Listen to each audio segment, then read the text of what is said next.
It's your man, Chris Godrock. What's up, my family? It's Maliki and Sweet Senorita. It's your boy, Dirty German. This is All Mails from the Critics.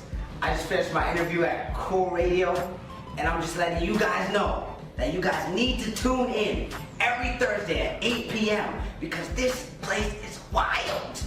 Of course! Don't touch that dial. You miss your diss, you understand? Relax. Ladies and gentlemen, you're now tuned to CFRE 91.9 FM. It's your man, DM C.O.O.L, and you're now tuned into C.O.O.L Radio. Oh, you didn't know? Your ass better call somebody! Your ass better call somebody indeed. We are live on the air, broadcasting from the airwaves of CFRE 91.9 FM in UTM, University of Toronto at Mississauga. You already know what it is. How y'all doing, man? I hope y'all feeling good. I'm feeling great right now. Just now we were listening to the melody of my man, my brother Del Hartley, and that was called LMI off of his new release called Symphony. So make sure you go download that because it's a very soulful melody, if I may say so myself. Now we have a lot to get into today. Some new music, some new topics of discussion.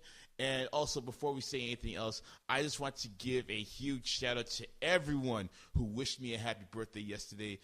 Very much appreciated.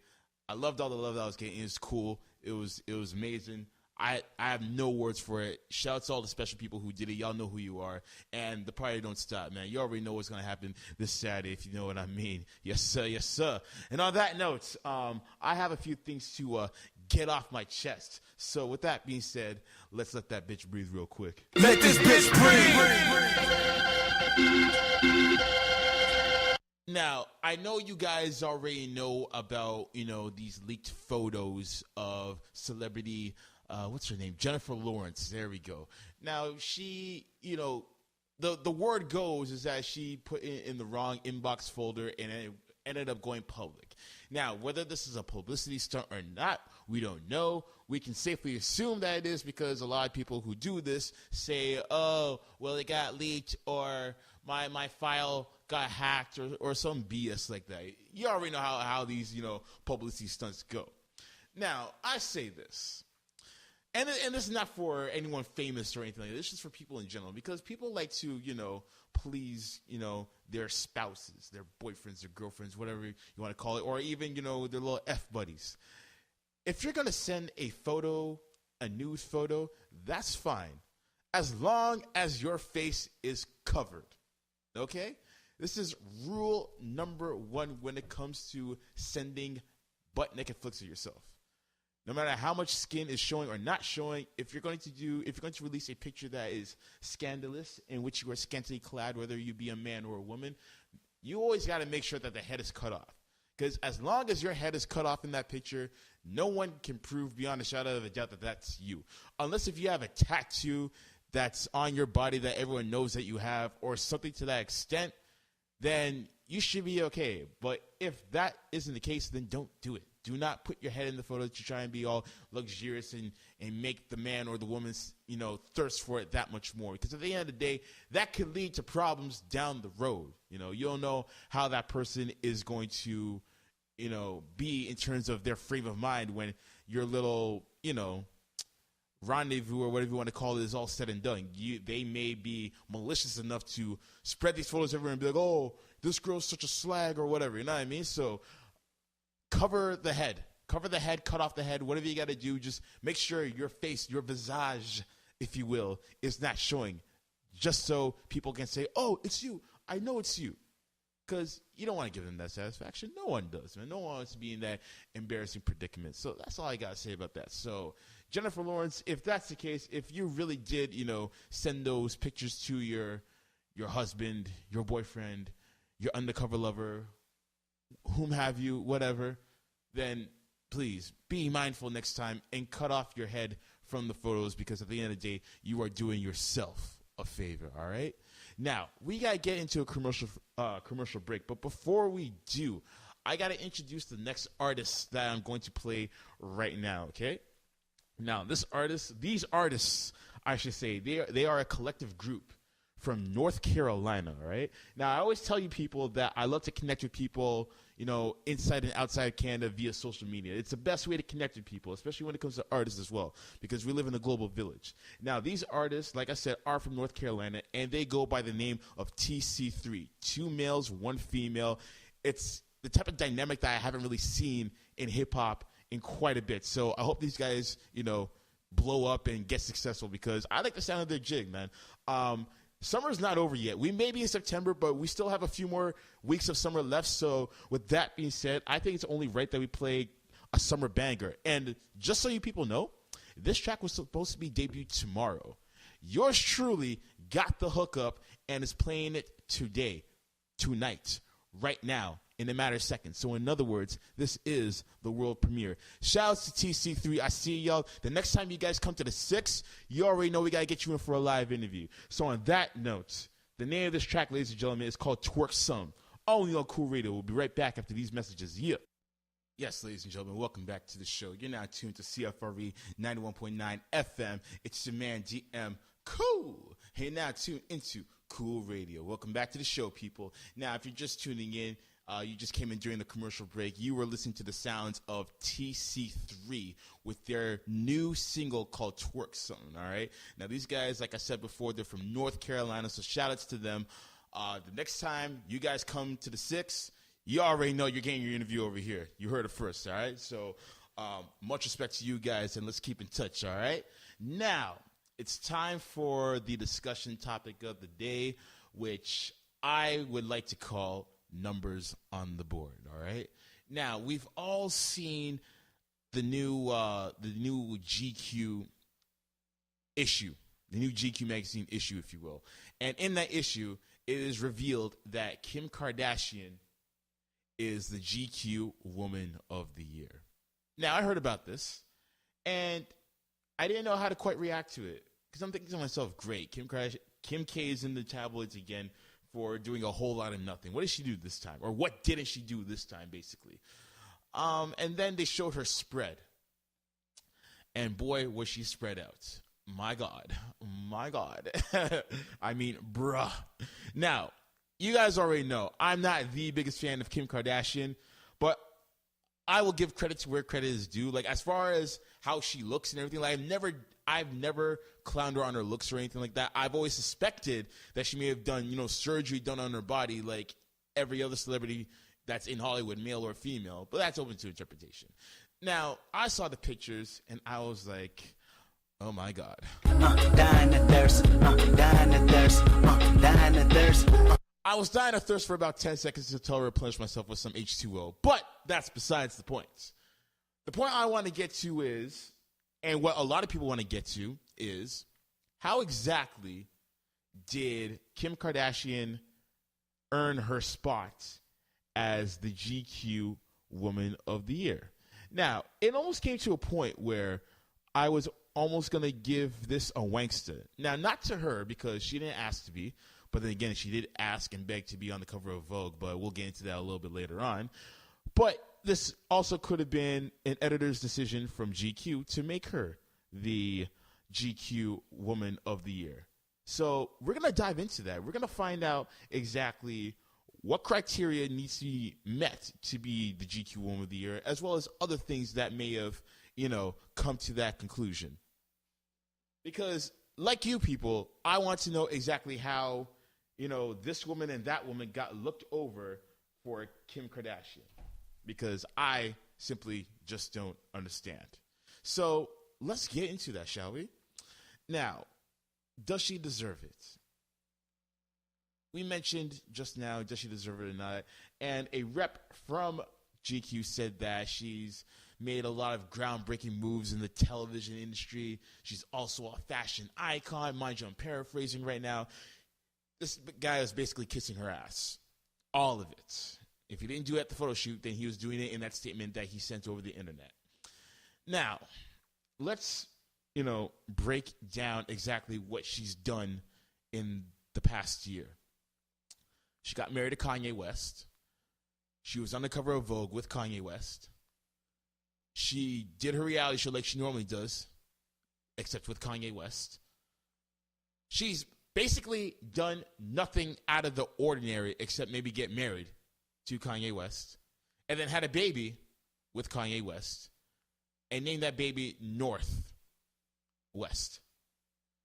So I'm not trying to say that Kanye is the reason for her success, even though it sounds as if I'm suggesting that it is. I wouldn't be surprised, because whenever you create a union with another celebrity, aka a power couple, your prospects begin to increase and your notoriety begins to rise. I mean, Nick Lachey and Jessica Simpson were two of the most irrelevant pop stars on earth until they became man and wife and had their own reality show together. Point blank, period. Now, going back to Kim Kardashian, as far as how she was able to attain this GQ Woman of the Year award, I don't necessarily know how that was possible. I mean, we're just brainstorming ideas right now, ladies and gentlemen, and I'm still trying to figure out how she was able to do that, when I'm sure there was a plethora of other women who were successful this year, who had just as much of a successful year, if not more so. I mean, let's look at the year that, let's say, I don't know, Beyonce Knowles has had, shall we? Let's dive into that for a quick second. Now, Beyonce came out with an album in December of last year, self-titled album. She didn't put out a release date for it. There was no promo before the release date of it. It just pretty much popped up out of nowhere. And the internet just ate it up. They bought it all over iTunes, Amazon, Google Play, whatever online streaming source they had. And she shattered records, okay? Now, she also did that, and she had a tour with her hubby, Jay-Z, the On the Run tour, which grossed a lot of money. She also was awarded the Vanguard Award for the VMAs last month, actually. And rightfully so, because she's been a solo artist for the past 10 years. She's been an active artist in the game overall for the past 16 years. And seeing how it's MTV, a station that, glorifies, pop culture and young culture in terms of music, it was rightfully fitting that she got that award, So Beyonce herself has had a huge year this year. So if they were to say that Beyonce was the GQ Woman of the Year, I would be like, well, that's a no-brainer. Look what she's done this year. I don't know exactly if she's won that award before. I'm sure she has. I'm sure she's probably like a multi-winner of that award, so that wouldn't surprise me either. But to have Kim Kardashian win that award over someone like Beyonce, who was very active this year in touring and performing, putting out an album, it doesn't make sense as to how Kim K got that award. Because she hasn't really done anything out of the ordinary that she hasn't done already. She has her stupid reality show that, that she allows her mother to be the Geppetto to her Pinocchio and pull the strings all the time. She has her little riffraffs with Kanye all the time. We all know her baby is named North for whatever quasi reason. I just don't see what she's done differently this time around to give her the GQ Man of the Year award or GQ Woman of the Year. I just don't get it. If anyone understands, please let me know. Hit me up at DM_cool. And also you can hit me up at, cool_radio. I shouldn't even follow that up with a what's it called. I guess it's just because I'm so flustered about the whole situation as a whole, so please don't mind me. Now, going back to this, I feel as if that all of this is a reflection of the society that we live in today. We live in a society, in a generation, I should say, that rewards people for doing so little, all because of the fact that they look good, to the masses, I guess, for doing something that may not be of as, utter importance, but because it gains a lot of attention, we creep to it. Now, to prove that theory, I'm going to say this. I know I've said this before on, past episodes, as it pertains to Kim Kardashian or anyone in a similar circumstance. But let us all remember the fact that Kim K got her claim to fame and her notoriety by being starred in a bootleg porno film, okay? We all know that she did a porno with Ray J, and then she pretty much catapulted herself, from that little porn thing that she did. And if it weren't for her mother, Kris Jenner, she'd still be, the BFF of Paris Hilton and whomever. You know what I'm saying? I mean, and let's be honest. I mean, this isn't the first time that she's been with, a celebrity, a male celebrity. She's been with a ton of them. Nick Cannon, what's his name? There's so many, man. You already know how it goes. Like, I'm not gonna list them all. You already know how it goes. I was just drawing blanks for whatever reason. Anyways, she's dated rappers, athletes. You already know how the whole spiel goes. She has basically done nothing. Nothing at all. Like, if we were to sit down and have a conversation about what Kim Kardashian's talent is, what would you say? Holding dicks? Maybe. Or how about being filmed holding dicks? You could say that too. But is that really a talent? No. You know why? Because there's something called pornography. And hundreds of thousands of women do that in pornography all the time, and they don't have the notoriety that Kim Kardashian has. So can you really call that a talent? No, I can't. She just happened to get fortunate on an opportunity and took advantage of it. All right? Would I call her a self-made person? No, I wouldn't. Because at the end of the day, it was her mother who manufactured her. It was her mother who put the pieces together and put the RoboCop together to make her the ultimate cowboy killing machine. I don't believe for a second that Kim Kardashian has the intellect and the wherewithal to concoct all of this and have it be successful. I will not give her that much credit, not by a long shot. I will give Kris Jenner that credit because look what she's doing to her own, her nieces or daughters, I think. I don't know who those children are. But either way, any children that she birthed out of her birth canal, she has made an important fixture in pop culture. That's all I can say about that. And this is what we've come to as a society. We glorify certain people for doing certain things. You look at shows like, Real Housewives of So-and-so or Love and Hip Hop. We glorify, the people who think they're celebrities, all because they have, the look, quote unquote, the charm, quote unquote, this, that, and the third. They have X amount of Twitter followers, X amount of Instagram followers who idolize them because of the numbers game. Henceforth, numbers on the board. Thank you. But, on a serious note, though, I think that's one of the flaws that we have in today's society, that we glorify certain things that shouldn't be glorified, because that in itself it's contagious.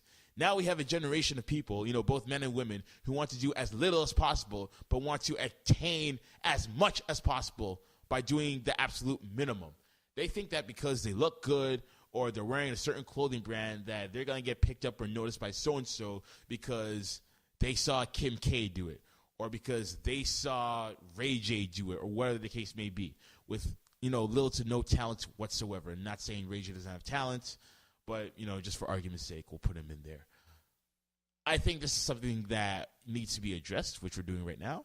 And I think this is something that needs to be changed. Now, I'm not saying that's going to change overnight. It's not going to happen. But at the same time, I feel like the masses need to see what these people are really about. They need to look at someone like Beyonce, who is talented, and then they need to compare that to someone like Kim Kardashian, who isn't talented. And then they really need to ask themselves, does a Kim K deserve a GQ Woman of the Year? But then again, we need to ask ourselves, what criteria does Gentleman's Quarterly have for GQ Woman of the Year? I think that's also another question that we need to ask in our minds. So I'll leave that with you. If you have any thoughts, suggestions, opinions on that matter, feel free to hit me up on Twitter at DM_cool. You hit up the radio show as well at cool_radio. And we can get to conversing about that. You dig? So on that note, we're going to go to another commercial break as I rest my throat a little bit. And this one comes by way of my man, my brother, Audric Rose. And speaking of, educating the masses and letting the people know and what have you, this track fits perfectly into what I was talking about just now, just from a bigger picture perspective, if you will. This track is called Newsflash, all right? So keep it locked. We'll be right back after these messages. Yeah. Newsflash indeed. You're now tuned into the airwaves of CFRE 91.9 FM. It's your man GM Cool. You're now tuned into Cool Radio. Once again, that was from my man, my brother, Audric Rose with Newsflash. A very, very strong and powerful statement from my man over there, man. Just basically telling the people to educate themselves about what's going on in their society and the community as a whole and what have you, so that they know what to do, should they come into contact with one of those, general situations where their rights are being threatened and what have you. So I'm glad, he made a track like that, because we do need to be aware of certain things that are happening so that we can better prepare ourselves and what have you. So good on my man, Audric Rose, man. His new project, crazy. It's not out yet, but I've been in some behind-the-scenes studio sessions with that man right there. Absolutely insane. I don't know when he's putting out that masterpiece, but I'm so ready for it. Like I'm not even trying to boost right now. Like, it's a hectic piece of artwork that he has, hiding right now. So be on the lookout for that very soon. That's all I'll say. On that note, however, let us get to, Trip Talk, all right? So for all our first-time listeners of the show, that's 3 topics of 3 minutes, and we're going to pick 3 of the hottest topics happening within hip-hop and pop culture as a whole this week, all right? So with that being said, let's get to it. First topic on deck, Chris Brown, all right? Now, I was thinking about giving this the wankster of the week, but it wasn't strong enough. It wasn't brazen enough. This is actually a walk in the park for Chris Brown right now. So basically, on September 2nd, Chris Brown pleaded guilty to assaulting a man in Washington, D.C. last October. So basically, this took place while he was still on probation for his felony assault case for what he did to Rihanna back in 2009. All right? So basically, he pleaded guilty, and his statement was, and I quote, "I would like to say to the court that I'm sorry." That's all he said. That's all. That's the only tangible piece of important info that he said during that whole court hearing. Now, here's my thing with Chris Brown. I think Chris Brown needs a better team around him. And what I mean by that is that he needs to expel himself from corporate yes men and also street yes men. There are the people who are around him who will just say yes to him or do this, do that, interrogate him just to make him look crazy.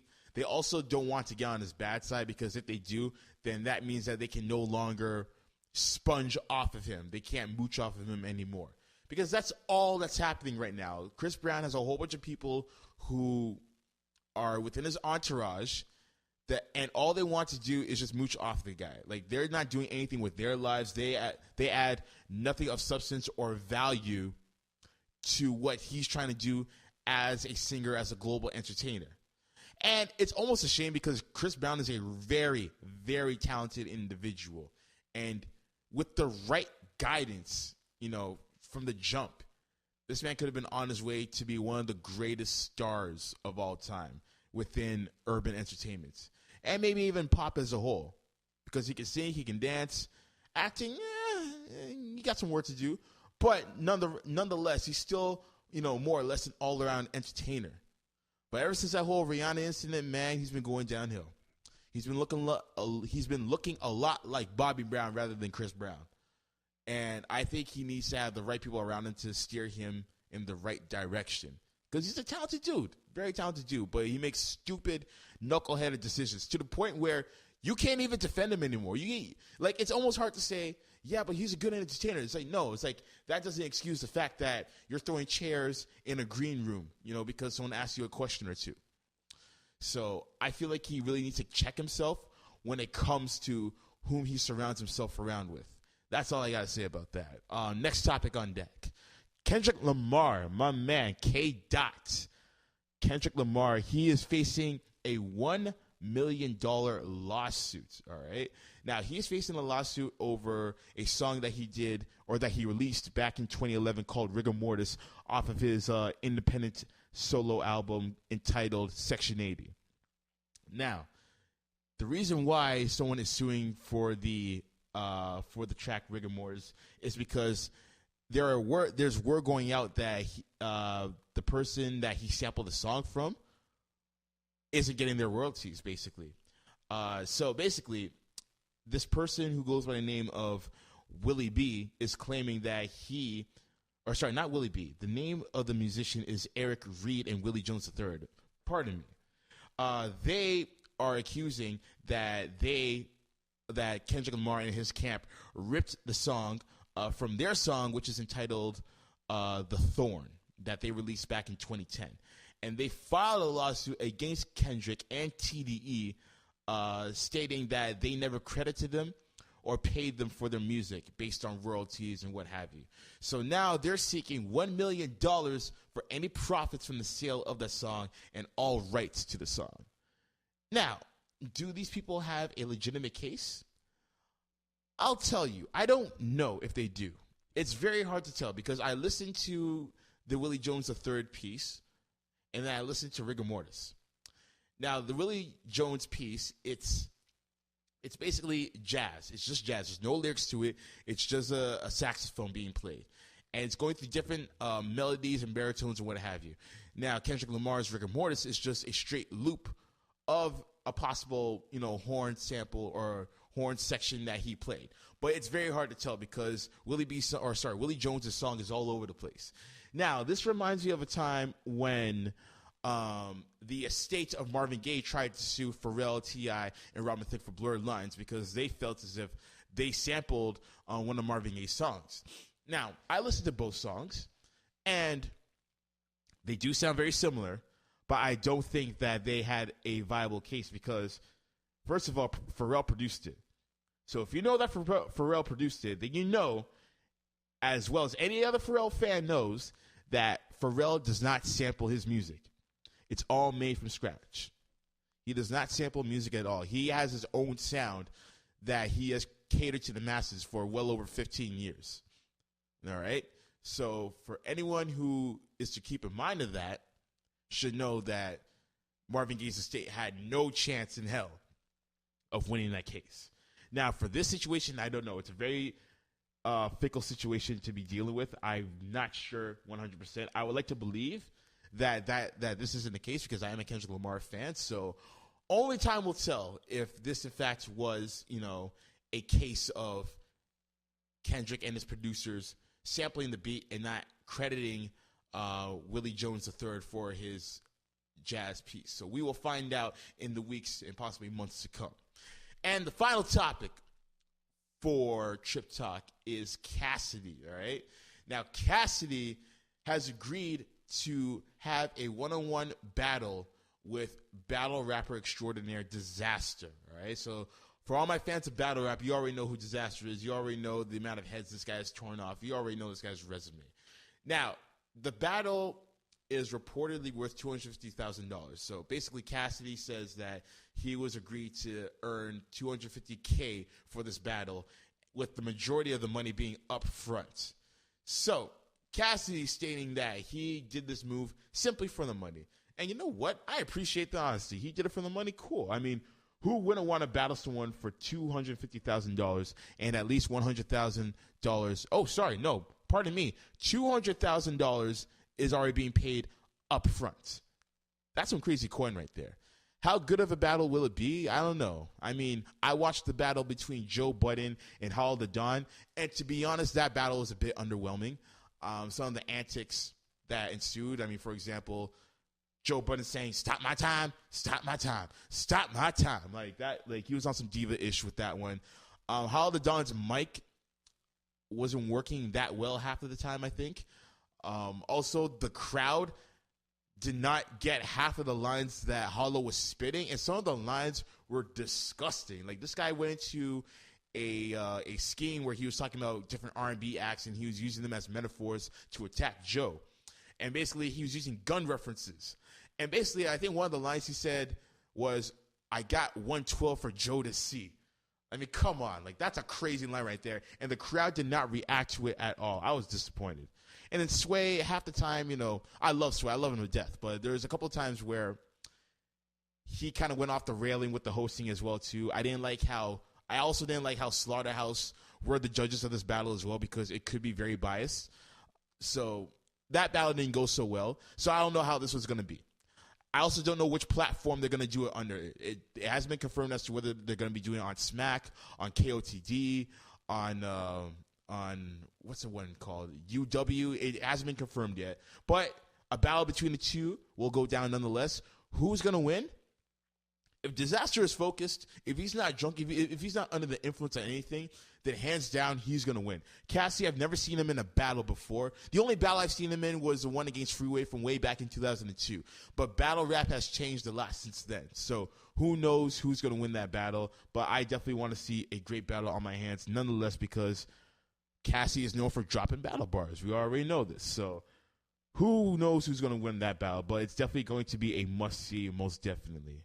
And on that note, ladies and gentlemen, I think it's time for a little nostalgia over here. I think it's time for some Throwback Thursday track of the day. Let's hit it. Yeah. That's right. Huh. Old school with it. Old school with it. Old school with it. Old school with it. Yeah. So we're about to get into an old school track of the day right now, man. So this track right here is one of my favorite songs, actually, from a very highly underrated rapper, and I've played a couple of his songs for Throwback Thursday as well too. This artist goes by the name of AZ, representing Brooklyn. All right, he came to fame in the mid 90s with his debut album Do or Die, and before then he had the fire verse that he dropped on Nas's Illmatic for Life's a Bitch. This track right here, one of the lesser known tracks in his catalog, but still a gem nonetheless. This track is off of his 1997 album called Pieces of a Man, and this one is entitled What's the Deal. It's very jazzy, very smooth, and hell, it's very cool. So I figured we play that today. So on that note, we're going to play that track. We're going to let y'all cool out for a bit. So keep it locked. After the messages, we have the Wankster of the Week. So keep it locked. This is Cool Radio. Yeah. It's your man, Chris Godrock. What's up, my family? It's Maliki and Sweet Senorita. It's your boy, Dirty Gerbil. This is All Mails from the Critics. I just finished my interview at C.O.O.L Radio, and I'm just letting you guys know that you guys need to tune in every Thursday at 8 p.m. because this place is wild. Of course! Don't touch that dial. You miss your diss, you understand? Keep it locked. Yes, y'all. Welcome back to the show. This is CFRE 91.9 FM. It's your man, DM Cool. And this is Cool Radio. And ladies and gentlemen, it's about that time, man. It's that time that you guys have been patiently waiting for. I've been waiting for it just as long as you guys have. And I'm talking about that Wankster of the Week. So let's drop that real quick. Said you a wankster, and you need to stop fronting. Oh boy, this week's Wankster of the Week, man. I mean, there were a lot of strong candidates this week, I must say. I was going to give it to Kim K. I was contemplating it, but it wasn't really her fault. I was going to give it to GQ as an organization, as a publication, as a defecation. And I was even going to give it to Chris Brown, but that was way too, within the ordinary. And I was even going to give it to Jennifer Lawrence, but no. Wasn't going to give it to any of those guys. Not at all. Because at the end of the day, the real Wankster of the Week has to go to none other than former Goody Mob member Cee-lo Green. Now, Cee-lo. This is one gentleman that I thought would stay out of the hollowed halls of Wankster of the Week, of Wanksterism, basically. Now, the reason why I'm giving him the Wankster of the Week is because of comments that he made on Twitter that were regarding rape. Okay? Now, he had some opinions about what is rape and what isn't rape. And he decided to give his opinion on what isn't classified as rape in his eyes. And this is what he says, and I quote, "People who have really been raped remember. And if someone is passed out, they're not even with you consciously. So with implies consent." I'm going to let y'all marinate on that for a second. Yeah. Cee-lo, really? Really? So you mean that your dumbass, being in the entertainment industry as a whole, has not heard of date rape? Has not heard of slipping something into someone else's drink to make them unconscious and unaware of what's happening within the surroundings, therefore having no control of their body movements whatsoever, therefore not being able to give out the consent to proceed or to not proceed? I mean, this reminds me of when Rick Ross, had that lyric in his song, and when he said, and I quote, "Slip a Molly in a drink, she ain't even know it," implying date rape. Now, we all know that Molly or ecstasy does not, is not necessarily a date rape drug because it does not, it does not decrease your energy at all in any sense of the word. But nonetheless, to slip a drug into someone's drink is to imply that you want to date rape. And so for C.O.O.L to make that statement is just idiotic. Now, I don't know if he had any sponsors that ran away from him, but I wouldn't be surprised that he did because that's just a stupid comment to make. Now, you are entitled to your own opinion, and I understand that. But to say that, when that happens on a regular basis, it's very stupid. I mean, I don't know where your PR person was at that moment, but they should have had you in check. And I feel like Twitter is the only platform where that a celebrity is saying whatever they're saying. Because there's no way in hell that comment would be greenlit had it been a PR person writing that tweet for him. Obviously not. So, C.O.O.L, sorry, but you are getting the Wankster of the Week for this because that's just a stupid comment that you're not supposed to make, especially when you are a mainstream celebrity. Never mind urban mainstream celebrity. You are a mainstream celebrity. Like, you are one of the judges on The Voice. I mean, come on, man. You know better than that. So you're getting this Wankster, boy. Do you deserve this Wankster? Of course you do. So on that note, let us drop that Wankster real quick on them. Say you a wankster, and you need to stop fronting. Kosia. Honestly, you do not say a statement like that.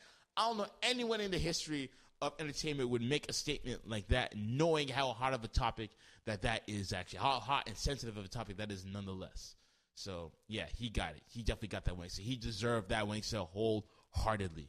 Not to mention, this is coming from a dude who has had sexual charges laced on against him. So you would think he would learn from his mistakes, And, well, not that it matters, actually, but let me read a statement that he made after he made that statement.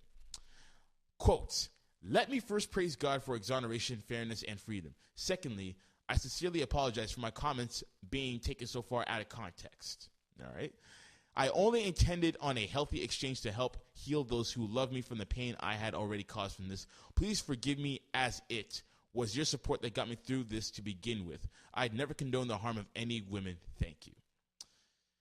To quote the great Sean Carter, "Sorry, we don't believe you. You need more people."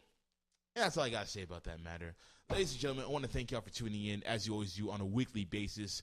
We have more and more in store for the weeks to come. You already know what it is, man. Hit me up on Twitter at DM_cool. Hit me up on Twitter again at cool_radio. I run both handles. You can you can subscribe to us on YouTube at cool_radio. And then like us on Facebook, Cool Radio. And on that note, I got to go. Once again, thank you to all the people who wish me a very happy birthday. 26 feels so good right now. And the party don't stop, like I just said. Saturday night is going to be something else. I will be at Jack Astor's enjoying my food, eating like a king with the people around me. If you see me at Jack Astor's, say what's up, I'll be at the Square One location. I think Rathburn Road, that's what it's called. Yes, that one. And yeah, that's about it. So with that being said, I am your man, DM Cool. And we out of here. Peace. Cool.